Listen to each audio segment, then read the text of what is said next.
FY22 earnings conference call of Delta Corp Limited, hosted by Antique Stock Broking. As a reminder, all participant lines will be in the listen-only mode, and there will be an opportunity for you to ask questions after the presentation concludes. Should you need assistance during the conference call, please signal an operator by pressing star then zero on your touchtone phone. Please note that this conference is being recorded. I now hand the conference over to Mr. Alpesh Thakkar from Antique Stock Broking. Thank you, and over to you, sir. Thank you, Rutuja. Hello, everyone, and welcome to third quarter FY22 investor conference call of Delta Corp. Today, we have with us the management of Delta Corp, represented by Mr. Hardik Debar, Chief Financial Officer of the company. The format of the discussion would be brief opening remarks by the management, followed by Q&A session. Without much ado, let me hand over the call to Mr. Debar. Over to you, sir. Thank you. Good afternoon, everybody. Thank you, Alpesh. Thank you very much for hosting this call this quarter. It gives me great pleasure and with great happiness, I want to say that we have, as you all would have seen since yesterday, and most of you would have done your bit of analysis and looked at the numbers to report that this has been the highest ever or the best ever quarter with the highest ever revenues, EBITDA and profit for a particular quarter as far as Delta is concerned. So that gives me great pleasure and satisfaction reporting that. And when I say satisfaction is because after very tough 1.5 year that the entire world at large and the entertainment industry per se has gone through, we have been able to bounce back with a lot of conviction and a lot of resilience, so to say. Having said that, there are headwinds in form of the new variants that we are all again in the midst of. But thankfully, globally we have seen the reports, and it seems that while this remains a variant of concern, it is not as lethal and as mortal as the earlier variants.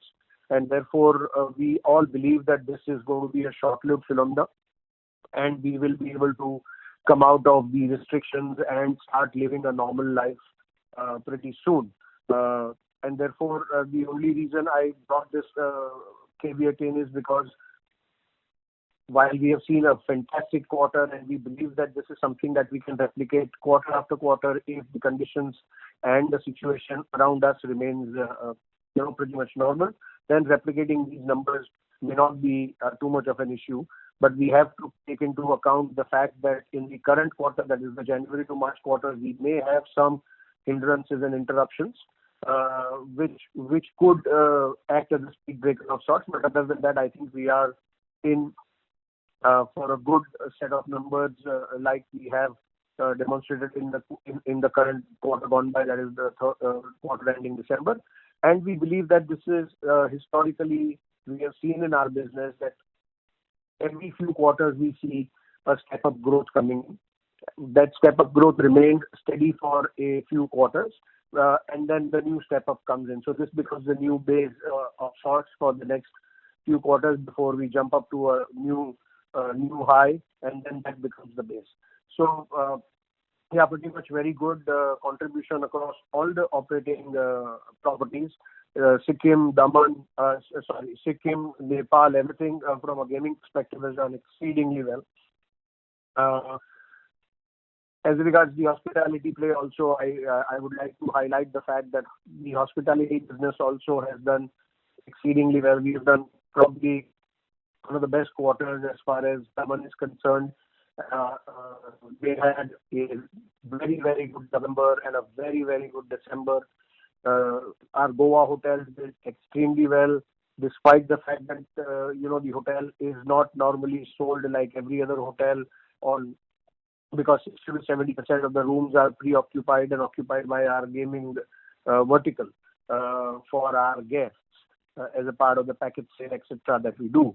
And therefore, given all those facts, I think the hospitality also has contributed exceedingly well. As regards the online piece is concerned, there has been a slight slowness in terms of the revenue and the profitability, but the slowness is very normal and natural, so to say, given the fact that in the quarter gone by, you had the IPL immediately followed by the T20 World Cup, and we have seen this happen every time that a large cricketing event is coming by. A decent size of the wallet share typically gets diverted to the fantasy league platforms and the multi-gaming platforms, so to say, predominantly on the fantasy cricket side. Having said that, I mentioned that we have had a small glitch here and there on our technical side, which has all happened in the same quarter, and therefore we are seeing some bit of a dip of sorts. But thankfully, all that is behind us. And December, the month of December itself, we have seen the numbers clawing back to the earlier quarters and better quarter numbers. And therefore, we are of a very strong belief, and the January trend is also showing that we are well on track to be able to achieve the numbers that we have achieved in the previous quarters, notwithstanding what happened in the October to December quarter. We have also launched the multi-gaming platform and have actively started the marketing, sales, promotion activity for the multi-gaming platform, which basically offers various types of real money games in addition to poker and fantasy league and rummy. And the idea is very clear, like I have said in the last call also, that poker being a niche and a very specific and specialized market, which you can't do carpet bombing or do mass acquisition of customers. Therefore, the multi-gaming platform thereby becomes a platform which is going to be utilized to be kind of attracting and acquiring larger number of mass market players coming onto the vertical and the platform, getting introduced to all the games including poker, and from there we try to funnel out the real good serious poker players onto the poker platform and the poker vertical, which then starts generating much larger numbers in terms of the profitability. As you all know, we have at the Delta level taken a resolution in the yesterday's meeting where we are looking to explore the possibility of doing an initial public offering for the online gaming piece, which in all probabilities is going to be a combination of a primary issuance along with an offer for sale in form of a secondary issuance by Delta. The idea is very clear that we genuinely believe that poker per se and online gaming has a very bright future and a very positive future, so to say, and therefore a war chest is definitely required if you are looking to grow this business in a multiplier effect going forward from here. And while Delta is definitely flush with a lot of funds at this point of time, we are sitting close to around 500 crores of cash, but Delta has its own commitments and own priorities, and if the online vertical has to grow not at the cost of Delta, or Delta has to continue doing what it is doing at the cost of the online. Therefore, each of the businesses need to have their own dedicated war chest, and that is where the IPO will play a big role. The primary issuance that we do, the money comes into the company, and that becomes a war chest for us to use that money towards marketing spends, customer acquisition spends, sales promotion activity to make our brand, our platform, our games more popular and more accessible to a larger audience. And in addition to the organic growth that we will achieve, there is always an inorganic opportunity that we will scout for. So we'll try and do 1 + 1 = 11 and not 1 + 1 = 2. And that is the game plan as far as the online piece is concerned, and that is the thought process behind the proposed fundraise that we are looking to do in the online gaming space. With regards to coming back to the offline gaming space,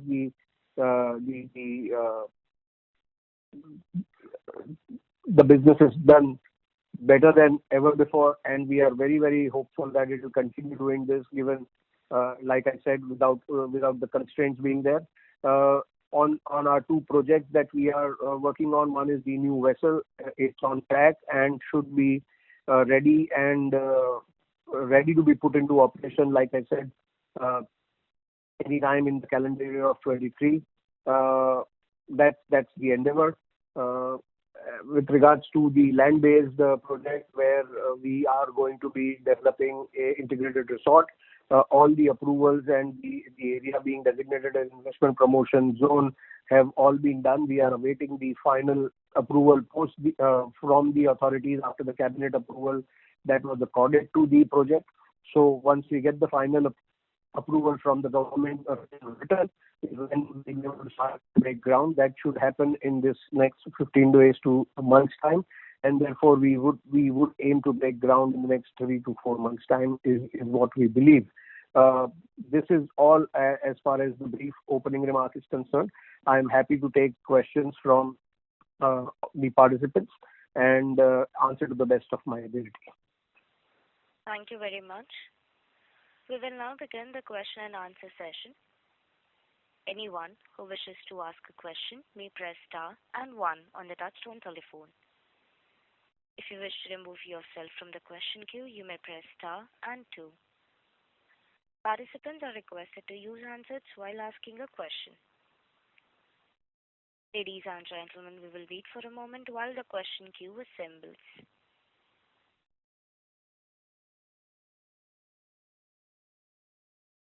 The first question is from the line of Nitin Dharmawat from Aurum Capital. Please go ahead. Yeah, thank you for the opportunity. My first question is, regarding this new variant Omicron, and what is the impact that we see on the footfalls in the casinos and hotels, and if there is any night curfew impact in Goa, if you can elaborate that. So I did mention a bit about that in my opening remarks. There are restrictions that have been brought in. There is a capacity that has to be, we have to adhere to a capacity requirement. In terms of the visitations into Goa, obviously after the first week, in the last couple of days, we have seen the visitations into Goa drop a little bit. They have not yet tied up completely, but they have definitely dropped. And, there is a direct correlation. If you don't have large visitations happening into the state itself, the visitations to the casino are obviously going to get impacted. Like I said, this is more of a speed breaker given the fact that while you have a bad situation in Delhi where the cases are going up and the positivity rate is high, on the other side we are seeing Mumbai, which is kind of flattening out, and people are talking of Mumbai having hit the peak, and now we'll start seeing the cases go down. So we are hoping that we don't get into any worse situation than this, and things will start opening up and will be coming back to near normalcy pretty soon. But yeah, there will be some constraints. Like I also mentioned somewhere that there are elections coming up in Goa, so that is also going to act as a speed breaker of sorts, given that there will be the model code of conduct that will be kicked in and stuff like that. So given that we will have to factor in a little bit of slowness in the revenue and in the business and in the visitations, so to say. But other than that, I think it should be all pretty fine and normal. Oh, thank you very much. My second question is regarding the IPO that we are planning. So have we done any initial estimate about the valuations of this business? Some sense about some idea if you can give? So like I said, the approval from the board of Delta was required for us to embark on a full-fledged process, without which we cannot commence the process, because Delta is a 100% shareholder of Gaussian Networks. We have taken that approval yesterday in the board meeting. And while we have informally had a very, very brief chat in terms of what is the way forward, there is no complete work done on the valuation for the company, that is Adda Gaussian Networks per se. But like I said in one of my television interactions in this morning, is that you have a listed company in if not identical but in a similar real money gaming space in form of Nazara, and you have had Dream 11 and MTN, who have raised money from the private equity space in the recent past, and we all know what kind of valuations they have enjoyed. And Nazara, what valuation is enjoying today on the current listed space. Now, if that is any indication, we should also be looking at a pretty much decent and healthy kind of a valuation, so to say. Like I said, since we have not done too much work in this area, we will be commencing the work starting like today, tomorrow. We should be able to have some clarity in the very near future. Got it, sir. Thank you so much and all the best. Thank you.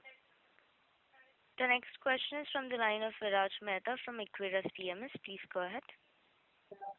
Yeah. Hi, Hardik, and congratulations for a tremendous set of numbers. I'm sorry to interrupt you, but Mr. Mehta, we cannot hear you. Can you speak a bit louder? Yeah. Hi, Hardik. Congratulations for a great set of numbers. I had a couple of questions. One was on the new project that we are starting.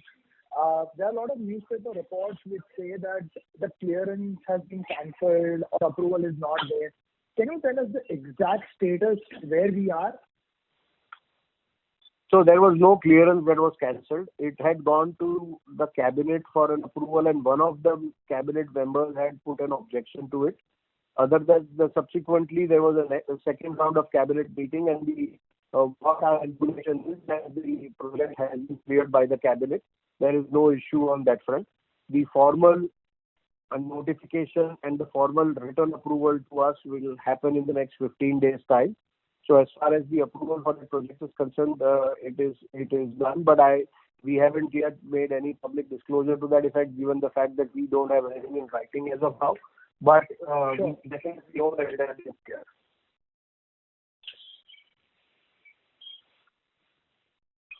Does Hello? that answer your question, Mr. Mehta? Yes. And my second question is am I audible? You are still sounding low. Yes. My second question, ma'am, Hardik, is regarding the new ship that we are talking. Did you mention that our capacity will go up by 250%? Is that correct? In Goa, the seating? I didn't mention 250%, but yes, I did mention 2 to 2.5 times of our current capacity. So yes. Okay. So which can technically mean that today, if we are doing 200 odd crores of revenue in gaming post GST, then at 100% increase or 150% increase, post we are able to utilize it completely, we can be looking at a revenue of 400 to 450 crore quarterly revenue just from offline gaming. Is that a correct assumption? When First that of all, is utilized we're towards already doing in excess of 200 crores post GST, so I don't know where that number is coming from, below 200. But we are doing in excess of 200 already. And even in this quarter, we have done more than 200 crores of gaming revenue post GST. But again, there is. I cannot predict a number what the added capacity or on a full capacity what we'll do, because it's anyone's guess. But you can safely assume that it will be much higher on a steady state basis. On a normalized situation, it will be much higher than what we are clocking today for sure. And when will that ship come on stream? In my opening remarks, I did mention that we are looking at the calendar year of 23, most likely in the first quarter of 23, but sometime around that time. Thank you so much and best of luck. Thank you. The next question is from the line of Manish Oswal from Nirmal Bang. Please go ahead. Yes, sir. Thank you for the opportunity and congratulations to the team Delta to deliver such a strong performance. First question on the update on the Delta Entertainment City. What is the update? What is happening on that front, sir? Can you update on that project? That both the questions, the first two questions, we did touch upon the final approval, the final written approval from the government is awaited, which should be given to us in the next 15-20 days. Once the final approval is done, we can start breaking ground in the next 2 to 3 months' time. As far as the project is concerned, it will take us anywhere between 36 to 48 months to complete the project. The project is envisaged to house three hotels, a large 150,000 odd square foot casino, large format retail, multiplexes, water park, amusement park, basically making it a destination which is like a mini Genting where every member of the family has something or the other to do. Right. Second question on the impact of Omicron on our footfall in our casino. So in terms of average daily footfall in December 2021 quarter and the current footfall, so what percentage of decline we saw because of Omicron uncertainty? So like I answered this question also in a little bit of similar question was there.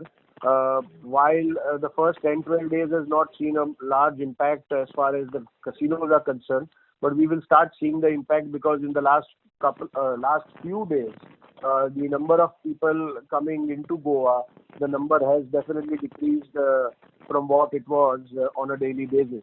So going forward, we may experience a little bit of slowness and little bit,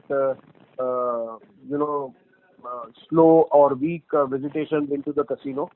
We will not be able to make an assessment today because for the first 10-11 days we haven't seen much of an impact because most of the states and all restrictions have just started coming in, whether it is Delhi, whether it is Karnataka, so on and so forth. So we'll have to wait. But I will be, at the same time, I'll only hope and pray that like it was anticipated in Mumbai that the curve is flattening or the peak is behind us or the peak will be behind us in a couple of days and things will start getting better. I just hope and pray that the same thing happens across the country and we start going back to normalcy pretty much soon. Thanks a lot, sir, and hopefully FY23 will be one of the best year for the Delta Corporation. Thank you very much. Thank you. Thank you. Participants, to ask a question, please press star and 1. The next question is from the line of Dhruv Shah from Ambika Fincap. Please go ahead. Yeah, hi. Congratulations on a really good performance, Hardik. I have two questions. First is, can you quantify the contribution from Sikkim and Nepal? So for the quarter, Nepal has been doing anywhere between 3.5 to 4 crores a month, kind of a run rate. And Sikkim has also been clocking close to about 3 to 3.25 crores a month. Now for Sikkim, this is a decent steady state kind of a run rate, given that we were doing about a crore and a quarter for the longest period of time, and now we are stabilizing at about 3 to 3.5 crores a month, which is a very, very decent jump. It's a multifold jump as far as Sikkim is concerned.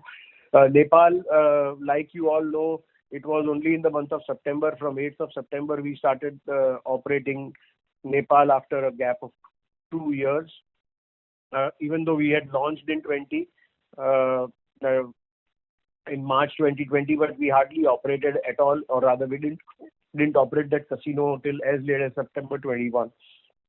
And for that matter, from September to December, the traction has been excellent, and especially in the last quarter, we have been clocking close to about 4 crores a month, which is a very healthy sign, so to say. So we can take 4 crores for Nepal and 4 crores for Sikkim as a steady state, X of this quarter. I don't know. In fact, Nepal could be even better because, if things start getting better, things start opening up, tourism in Nepal kicks in again, things can be better. But yeah, for good order's sake, based on the current run rate, that's what you can make an assumption. But is the size in Nepal, the casino size in the Nepal, as far as the capacity is concerned, is bigger than Sikkim? As it stands today, yes, Nepal is bigger than Sikkim. Okay. And my second question is, any reason why we are not planning a demerger and getting a PE in the online business rather than going through the IPO route? I can't explain this on a investor call, Dhruv. There are... No, I just wanted to know why IPO and not demerge. That's what my question is. Because, if it's an IPO, then the online gets a holding company discount. That's the only question I had, not the fundraising route. We have examined, there are constraints around everything. What we think is best for unlocking the shareholder value is what we are doing. And at an opportune time, if And if there is a structure possible to demerge it, we'll obviously do a demerger as well. Okay, great. And congratulations once again on a really good set of numbers. Thank you so much. Thank you. Thank you. The next question is from the line of Tushar Sarda from Athena Investments. Please go ahead. Yeah, thank you for the opportunity. I think in some of the past calls you have spoken about getting in more high-stake players at Goa.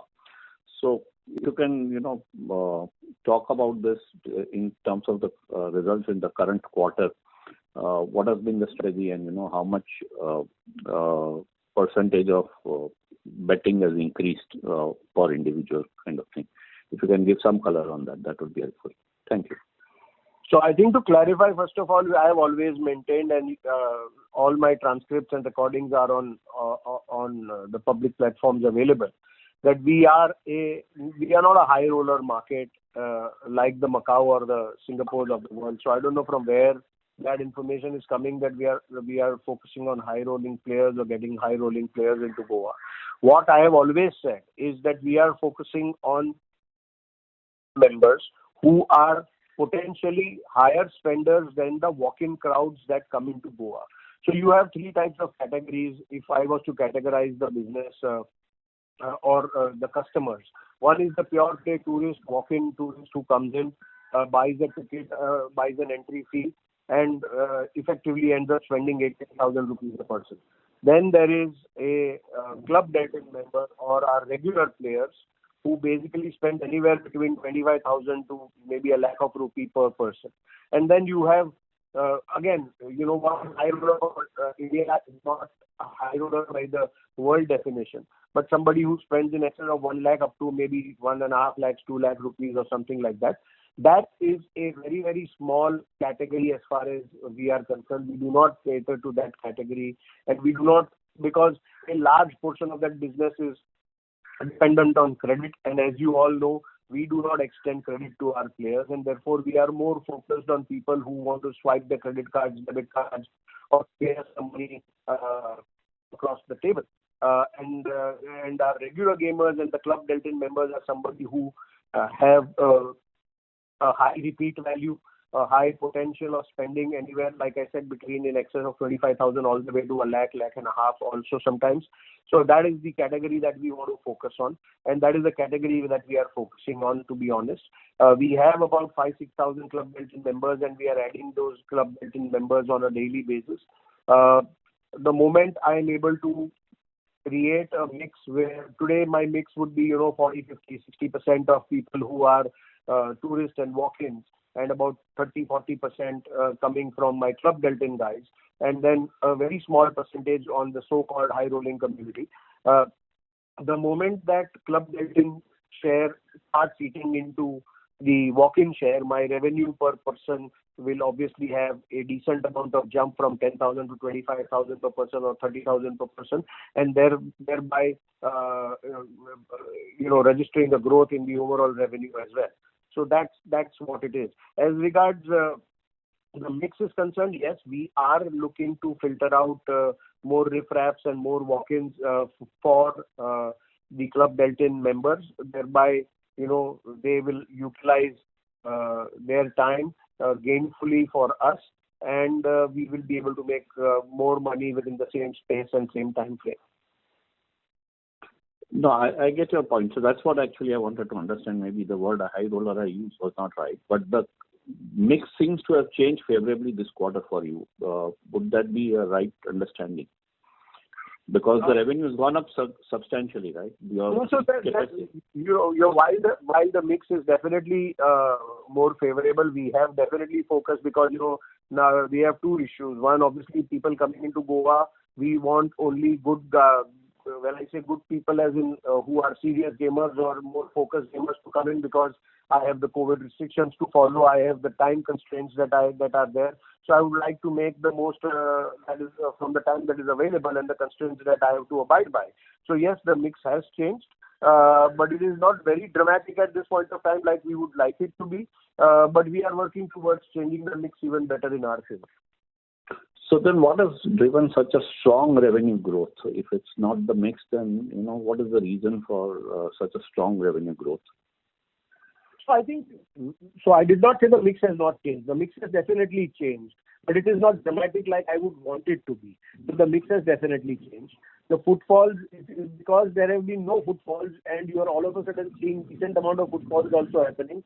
So it is a mix of per person spending power, the change of mix and the footfalls all coming together has given us the growth that we are seeing, or the revenue that we are seeing. Okay. Thanks. And really superb results, and wish you all the best. Thank you so much. Thank you. The next question is from the line of HK Pant from HK Pant and Associates. Please go ahead. Thank you for giving the opportunity. I just wanted to know the project of Daman. Is there any chances of casino to be bring in Daman? So as far as the Daman casino is concerned, the final hearing should be starting somewhere in the month of February. As you all know, there is a writ petition that we had filed, and now the final hearing is slated to start somewhere in the month of February, and we are hopeful that we should get answer one way or the other pretty soon. As far as we are concerned, we genuinely believe that legally we are on a very strong wicket, and we should get a favorite. We hope and we believe that we have a strong case, and therefore keeping fingers crossed and hoping for the best. Thank you very much and best of luck. Thank you. Thank you. The next question is from the line of Pushkar from Joindre. Please go ahead. Hi, sir. So my just a clarification question.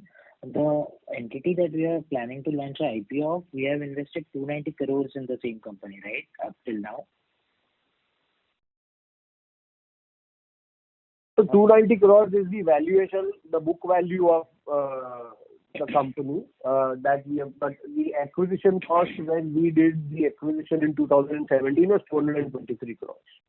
And 290 crores is the fair valuation as it stands today. Okay, and the same company has reported about 29 crores profit for FY20, right?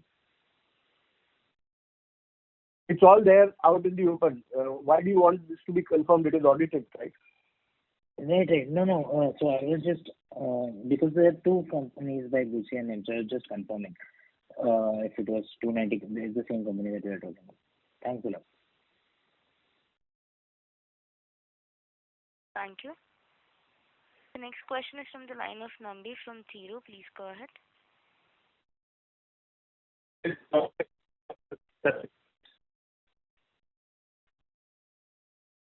The next question is from the line of Nambi from Thiru. Please go ahead.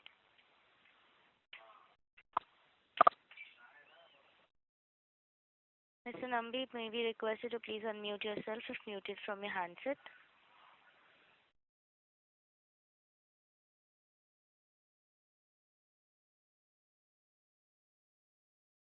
This is the operator. May be requested to unmute yourself and please go ahead with your question. Yeah, I'm able now. Yes. First of all, congratulations on the success. My question is, are there any other foray into other countries expansion of data business?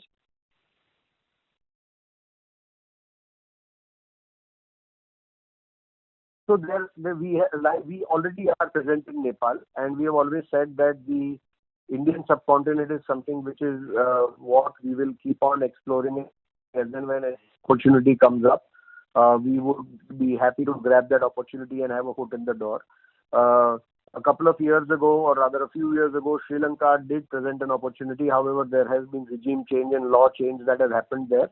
So while we acquired a parcel of land with a view to build a casino and operate a casino in Sri Lanka, because of the law not being favorable and the regime not in favor of amending their laws, that never took off. And therefore, we are also in the process of selling off the land in Sri Lanka very soon. But like I said, Nepal was an option that came by, and we explored that opportunity by commencing a casino in Kathmandu, Nepal. As and when we get an opportunity in the Indian subcontinent, for sure we will explore that opportunity. Thank you so much. Thank you. Participants who wishes to ask a question, please press star and one. The next question is from the line of Ankit Babel from Subcom. Please go ahead. Good afternoon, sir, and congrats for a good set of numbers. So my first question is that in the result release, it is mentioned that there were still restrictions to operate casinos at full capacity in Q3. So could you just mention that what was those restrictions? The restrictions were basically on the capacity that existed in terms of you could only have 50% of your capacity or 75% of the capacity from time to time. No other restrictions. Okay, so actually what I need to understand is, suppose if there were no restrictions, then what could have been the normal potential of Delta Corp in the offline gaming business? Ankit, it's very difficult to answer this question. It's not a cement plant where I say that it's a 1 million ton capacity and I operated at 500,000 ton. Therefore, this is it. If it becomes 1 million ton, I'll do this. This is a very different business, so to say. So, very difficult to gauge that. So I'll ask the same question in other words. So was there any situation in the Q3 wherein there were customers who would like to visit your casinos but they were denied due to those restrictions? Yes, there have been times. Okay, and we have been reading in the press, don't know whether that is official or not, but due to this new variant, has there been any government regulation in Goa to operate your casinos at 50% capacity? I just now told you that the restriction is 50% capacity. Okay, as of date it is 50% capacity. Okay, and sir, though your numbers doesn't suggest, but is there any seasonality in your business in the offline casinos segment on a quarterly basis? No, there is no seasonality. No seasonality. So if things are normal, the current, as you mentioned in your opening remarks also, that you can replicate these numbers quarter on quarter if things are normal. That is what should happen in an ideal world. Okay. That's it from my side. Thank you, sir. Thank you. The next question is from the line of Kaustubh Pawaskar from Sharekhan by BNP Paribas. Please go ahead. Yeah, good afternoon, sir. Thanks for giving me. Congrats for good set of numbers. So I just the projects which you are coming up in Goa. Can you just help us with the capex for both the projects, capital expenditure planning to do, and how the funding of the projects will be?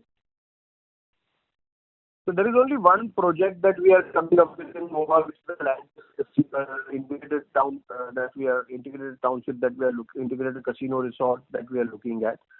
I don't know which other project. If you are referring to the vessel, then yes, there is one. That is the other project. The vessel would cost us anywhere between close to about 200 odd crores for constructing the vessel. As regards the integrated casino resort project is concerned, that should be anywhere between 1,700 to 2,000 crores, give and take, which will be spread over the next 48 months. So in all, we are looking at about 2,200 crores of capital expenditure over the next 4 to 5 years. Where will the money come from? Like I said, we have about 500 crores of cash that we are sitting on currently as we speak. Based on the current trend rate, and if everything was to be normal and will be stagnated, even if we stagnated at these numbers, we are looking at 400 plus crores of cash that we will generate every year. And for the next 4 years, that will make it about 1,600 crores. Plus the 500 that we have, that makes it 2,100 crores. In addition to that, we have a land parcel in Sri Lanka which is up for sale, which should fetch us anywhere between 35 and 40 crores. And in addition to that, we have a large stake in a company called Advani Hotels and Resorts, which is roughly about 125 to 130 crores worth of stake is there. So you add all that, we will be in excess of 2,200, 2,300 crores of cash that we can generate in the next 4 to 5 years. This means that I will be able to not only complete the project, but I will not need any outside funding or debt funding so to say. And in fact, we should remain cash surplus even after all this, given the fact that we are doing value unlocking as far as my online gaming business is concerned, and a portion of the offering is going to be an offer for sale by Delta, which will generate some cash for Delta as well. Right, sir. Right. Good question. Sir, any kind of expenditure you're planning to do for building up casino in Daman? For that, you don't require any capex as such? The casino in Daman is pretty much ready. What, if at all, we require anything is probably the machines and the tables, which will not cost more than 10-15 crores. And the moment we get a final approval from the government, subject to the outcome of the court decision, we should be able to operate the casino within a couple of months from the time we get the go ahead. And like I said, they will not be requiring more than 15-20 crores of capital expenditure, so to say. Right, sir. So you just mentioned that there is no seasonality in the business. Just wanted to understand if your business can we consider that the weekend footfalls would be much higher than what it would be in the weekdays? Any color on that? So I think, there was a time when that was true, but now, as somebody recently told me, Monday is the new Sunday for Goa. So a lot of people, because, the flights become very expensive on Sunday to go back out of Goa, people try and extend their stay into Monday and Sunday into Tuesday. So, while yes, it is true that the weekend starting Thursday, Friday onward, the rush will be more as compared to a Monday, Tuesday, Wednesday. But I think it's more and more getting even spread out across the week rather than weekends being extra busy. They are busier than what they are on a normal day, but yeah, still weekends will always be better than the weekdays. Right, sir. And one last one, if I can keep. So you just mentioned that you have around 8,000 members for your Deltin Club Deltin. Any target as such that this membership should go up to this particular number, and what kind of activities you are doing to add more members under your Club Deltin? So there is no target as to what that number should be. We would like that to grow to as big a number as possible, and we will also want that as many members from that list are more actively and more repeatedly coming to the casino. That is the endeavor. With regards to activities, currently there are certain things that are offered as attraction of the membership. On achieving.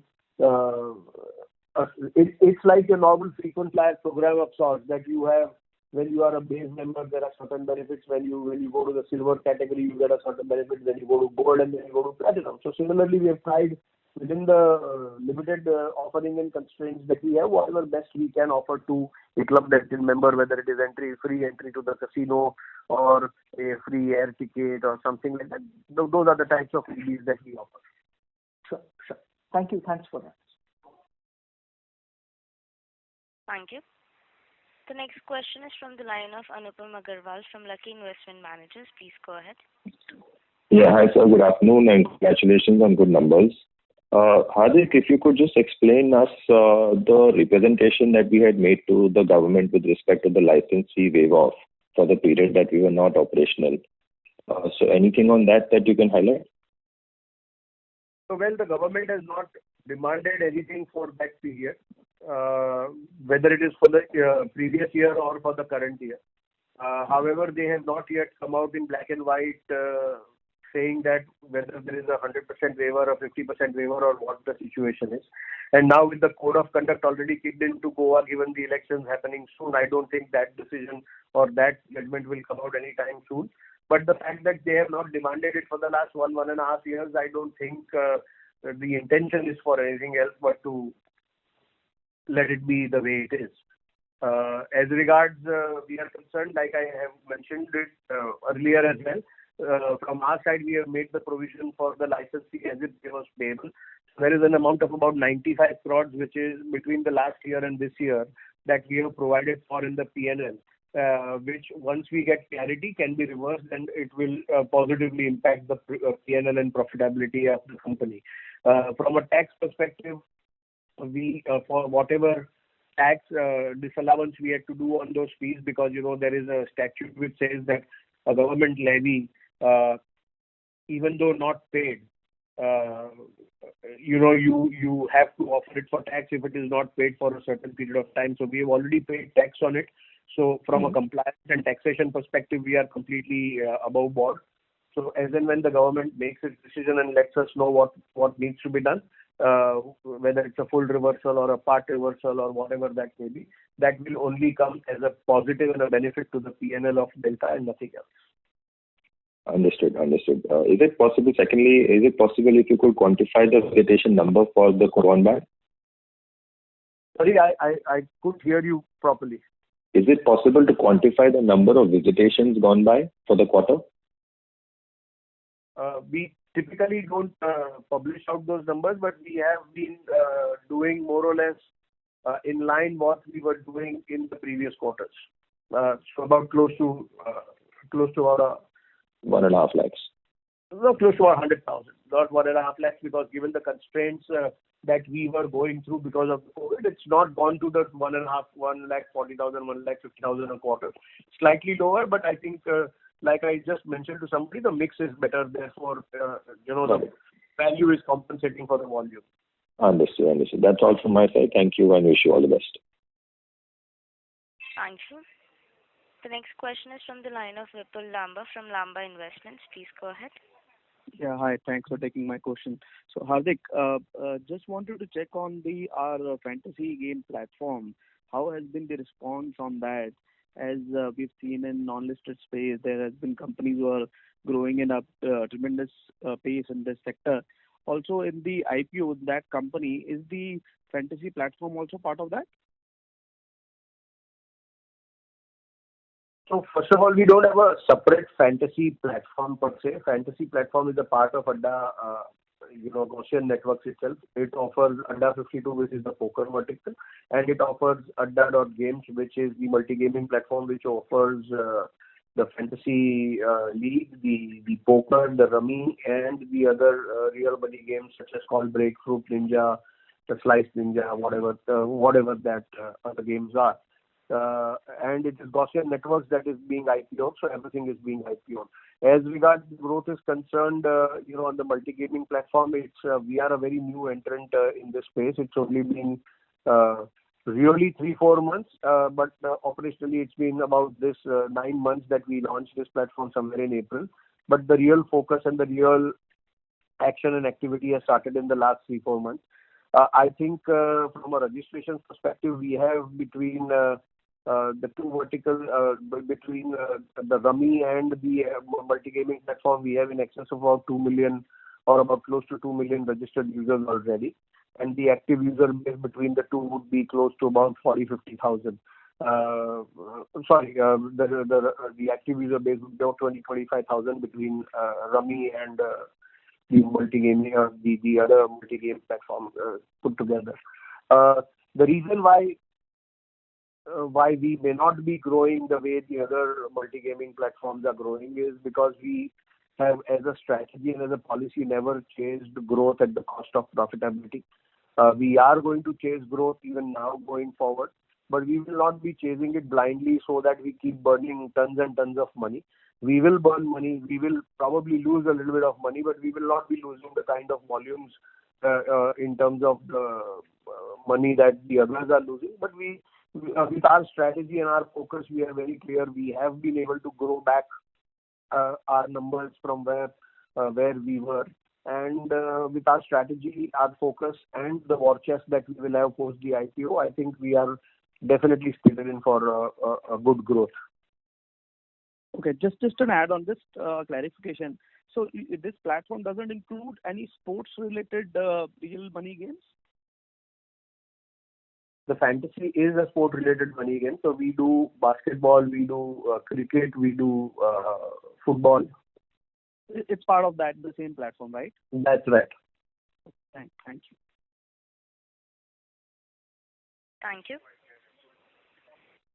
The next question is from the line of Pratik Shetty, an individual investor. Please go ahead. Hi, thanks for the opportunity. Congratulations on a great set of numbers. My question is regarding competition in the online space. So currently, I think in the poker space series, there are around 3 or 4 players who have like a decent user base, and in my personal opinion, a couple of them even have better user experience than other. Do you think going forward this will be like the winner takes all, or is there room for 3 or 4 players to comfortably thrive here?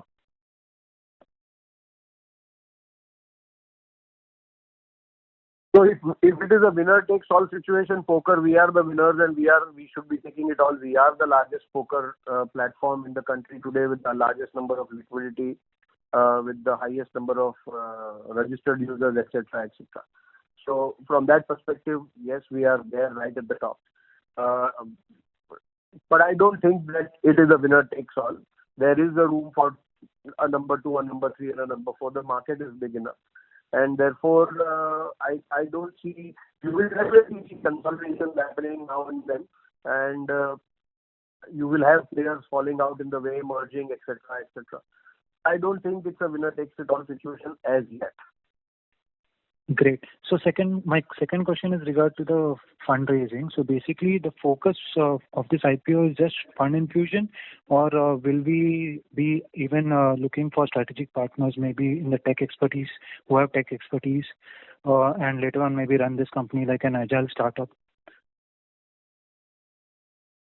So we are already running this company like an agile startup. We have over the last 2 years built a very good back-end team in terms of tech, in terms of CRM, in terms of business intelligence, and everything.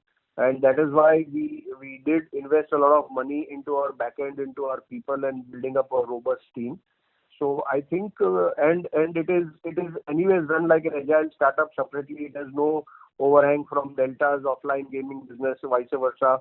The HR policies, the practices, everything is very different. So it's already being run that way. And as a part of the IPO, there is obviously a pre-IPO piece that is available for me to place out. So if a strategic investor, whether it's from a tech space or from a strategic space who wants to come in and participate, we would be able to offer that as well. But otherwise, the fund infusion is purely coming into the company. There is a mix of primary and secondary, like I have explained. And the bulk of the money is going to come into the company as a war chest for future acquisition of players, marketing, brand, sales, promotion, and growth. Okay, so even right now, internal expertise is enough to so you do not require a strategic tech partner as of now.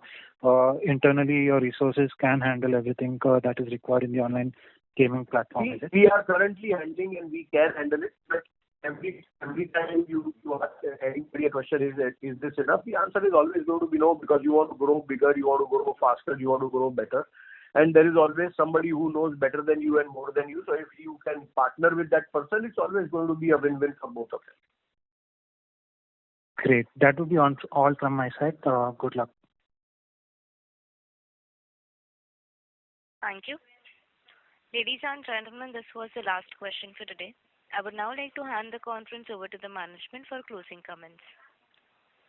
Well, I think that was a great interaction covering almost all topics, areas, and issues that probably anybody could think of. And I think I have answered to the best of my ability, and with my opening remarks also try and address whatever ups and downs that we could face. I think there's nothing more to add from my side. Thank you very much for participating and being on this call. Thank you, Alpesh, and back to you. Yeah. Thank you, sir. On behalf of Antique Stock Broking, that concludes the conference. Thank you for joining us today. You may now disconnect your line. Thank you. Ladies and gentlemen, with that we conclude today's conference call. Thank you for joining us, and you may now disconnect your lines.